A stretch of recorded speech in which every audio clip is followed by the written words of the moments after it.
మరి ఇలాంటి చోట ఎందుకు చంద్రబాబు అనే వ్యక్తి పోటీ పెడతా ఉన్నాడు? గెలవడం అన్నదానికి మీనింగ్ ఎక్కడుంది? గెలవలేము అన్న సంగతి తెలుసు. గెలిచిన వాళ్ళందరూ కూడా ఇక్కడ నుంచి గెలిచిన వాళ్ళందరూ కూడా వైఎస్ఆర్సీపీ టికెట్ మీద ఆ బీఫామ్ మీద గెలిచిన వాళ్ళు. మళ్ళీ ఇలాంటి చోట 6 మందిని ఇక్కడి నుంచి లాక్కునే కార్యక్రమం చంద్రబాబు నాయుడు గారు దగ్గరుండి చేశారు. తర్వాత వైఎస్ఆర్సీపీ ఎంపీటీసీలు ప్రయాణం చేస్తూ ఉన్న మిగిలిన ఎంపీటీసీలు ప్రయాణం చేస్తూ ఉన్న వాహనాన్ని దగ్గరుండి పోలీసుల చేత అడ్డుకున్నారు. హైకోర్టు ఆదేశాలతో భద్రత కల్పించాల్సిన పోలీసులు సాక్షాత్తుగా దగ్గరుండి చంద్రబాబు నాయుడు గారికి వాచ్మెన్లాగా తయారయ్యారు. చివరికి కోరం లేకపోయినా కూడా 6 మంది సభ్యులు మాత్రమే చంద్రబాబు నాయుడు గారి ప్రలోభాలకు లొంగి అటువైపున వెళ్ళిన పరిస్థితుల మధ్య కూడా ఏకంగా డిక్లేర్ చేసుకున్నారు అధికారుల చేత. ఇలాంటి రాజకీయ వ్యవస్థతో మనం పోటీ చేస్తూ ఉన్నాం. సత్యసాయి జిల్లా పెనుగొండ నియోజకవర్గం రొద్దం మండలం. ఇక్కడ కూడా పరిస్థితి చూస్తే ఎలా ఉంది అంటే ఏకంగా 15 ఎంపీటీసీలకు 15 ఎంపీటీసీలు వైఎస్ఆర్సీపీనే గెలిచింది. మళ్ళీ ఇక్కడ పోటీ పెట్టే పరిస్థితి మామూలుగా ఎవరు చేయకూడదు. ఇక్కడ కూడా ఎంపీపీ చనిపోయిన పరిస్థితుల మధ్య ఇక్కడ ఎంపీపీని ఎన్నుకునే ఉప ఎన్నిక జరుగుతూ ఉంది. ఇక్కడ కూడా తారుమారు చేయడానికి చాలా కష్టపడ్డాడు.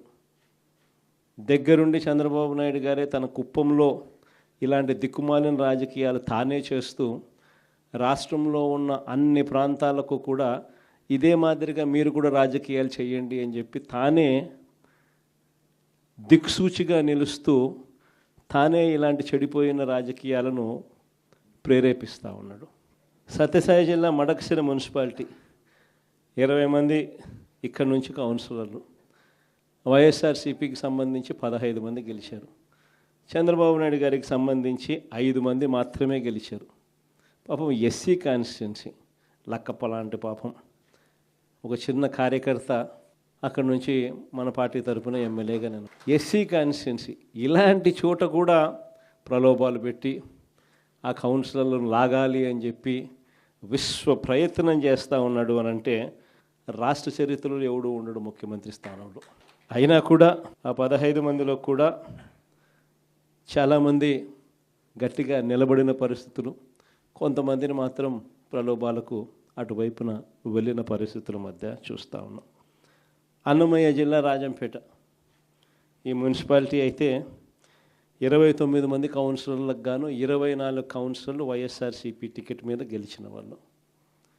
మరి 29లో 24 మంది వైఎస్ఆర్సీపీ టికెట్ మీద గెలిచిన పరిస్థితులు ఉన్నప్పుడు తెలుగుదేశం పార్టీకి సంబంధించి కేవలం 4 మాత్రమే గెలిచిన పరిస్థితులు రాజంపేటలో ఉన్నప్పుడు ఒకడు ఇండిపెండెంట్గా గెలిచారు. మరి సంఖ్యాబలం లేనప్పుడు ఇక్కడ చంద్రబాబు నాయుడు గారు ఎందుకు ఇలాంటి హేయమైన రాజకీయాలను ప్రేరేపిస్తున్నాడో ఎవరికీ తెలియదు.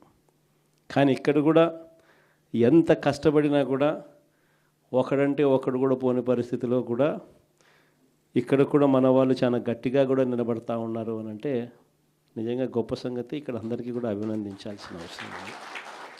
ఎందుకు ఈ విషయాలన్నీ చెప్తా ఉన్నానంటే నాయకుడు అనేవాడు ఎలా ఉండాలి అనేదానికి నిదర్శనం. మన ఎంపీటీసీలు ఎవరైతే ఇవాళ తెగో చూపుతూ ఉన్నారో విలువలకు విశ్వసనీయతకు గట్టిగా నిలబడి మేము ఎంపీటీసీలమైనా జెడ్పీటీసీలమైనా కౌన్సిలర్లమైనా అయ్యా చంద్రబాబు నీకన్నా పోలిస్తే మేము చాలా చిన్న పదవుల్లో ఉన్నవాళ్ళము, అయినా కూడా మాకు విలువలు ఉన్నాయి, విశ్వసనీయత ఉంది, రాజకీయాలకు అర్థం మేము చెప్తా ఉన్నాం, నిన్ను చూస్తే రాజకీయాలే సిగ్గుతో తలంచుకోవాల్సిన పరిస్థితిలో ఉన్నాయి, నువ్వు ముఖ్యమంత్రి స్థానంలో కూర్చున్నావు, తల దించుకో అయ్యా చంద్రబాబు అని చెప్పి ఇక్కడి నుంచి మన వాళ్ళు సంకేతం ఇస్తూ ఉన్నారు చంద్రబాబు నాయుడు గారు. ఎన్ని కష్టాలున్నా కూడా చిక్కటి చిరునవ్వుతోనే ఉన్నాం. చిక్కటి చిరునవ్వుతోనే ప్రజలకు చెప్పిన ప్రకారం మేనిఫెస్టోలో ఏదైతే మాట చెప్పామో ఆ చెప్పిన ప్రతి మాట కోవిడ్ లాంటి కష్టాలున్నా కూడా మీ జగన్ ఏ రోజు కూడా బటన్ నొక్కడంలో ఏ రోజు కూడా వెనకడుగు వేయలేదు. నేను ఒకటి చెప్తా ఉన్నా. ఈరోజు కార్యకర్తలు పడుతూ ఉన్న బాధలు నా కళ్ళతో నేను చూస్తూ ఉన్నా. కేవలం వైఎస్ఆర్ కాంగ్రెస్ పార్టీని ప్రేమించినందుకు, కేవలం జగన్ను సొంత కుటుంబ సభ్యుడిగా ఆప్యాయంగా ఆదరించినందుకు ఈరోజు వైఎస్ఆర్సీపీ కార్యకర్తలకు ఏదైతే ఇబ్బందులు పడుతూ ఉన్నారో ఆ బాధలు, ఆ కష్టాలు స్వయంగా నేను చూశా కాబట్టి ఈరోజు చెప్తా ఉన్నా. ఇక నెక్స్ట్ వచ్చే జగన్ 2.0లో మాత్రం పరిస్థితి ఇటు ఉండదు అని చెప్తాను. మొట్టమొదటి పీఠం కార్యకర్తకే వేస్తా, ఈ మాత్రం ఖచ్చితంగా చెప్తాను. ఈరోజు ఎవరెవరైతే పోలీసులు, ఎవరెవరైతే అధికారులు, ఎవరెవరైతే మిమ్మల్ని ఇబ్బందులు పెట్టారో అందరి పేర్లు నోట్ చేసుకోండి. నేను చెప్తా ఉన్నా, మీరు నోట్ చేసుకోండి. ఒక్కొక్కడిని మాత్రం యూనిఫామ్కున్న వాల్యూ ఏమిటి అనేది వాళ్ళకి అర్థం కావాలి. యూనిఫామ్ అంటే ప్రజలకు మేలు చేయడం కోసం యూనిఫామ్, అంతేగాని అధికారంలో ఉన్న వాళ్ళ కోసం సలాములు కొడుతూ గులాంగిరి చేస్తూ ఇటువంటి చిత్రహింసలు పెట్టే కార్యక్రమం ఈరోజు అయితే ఏదైతే జరుగుతూ ఉందో దీనికి తెర పడాలి అని అంటే ఏదైతే నువ్వు విత్తినావో అది ఎలా పండుతుంది అనేది నీకు తెలిస్తేనే ఇంకొకసారి నువ్వు ఆ ఇత్తనం ఇత్తడానికి నువ్వు భయపడే పరిస్థితిలోకి నువ్వు వచ్చినప్పుడే ఇది జరుగుతుంది. కాబట్టి ఈసారి మాత్రం ఖచ్చితంగా మెసేజ్ ఖచ్చితంగా పోతుంది. ఎవడెవడైతే అధికారి, ఎవడెవడైతే వైఎస్ఆర్సీపీ కార్యకర్తను ఎవడెవడైతే ఇబ్బంది పెట్టాడో వాళ్ళందరినీ కూడా చూస్తూ ఊరుకోము. చట్టం మీద దోషులుగా నిలబెడతాము.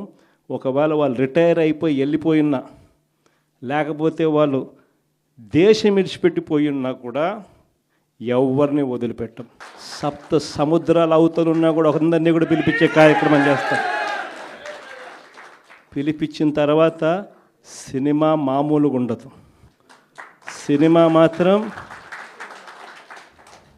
అదో లెవెల్లో ఉంటుంది. సినిమా మాత్రం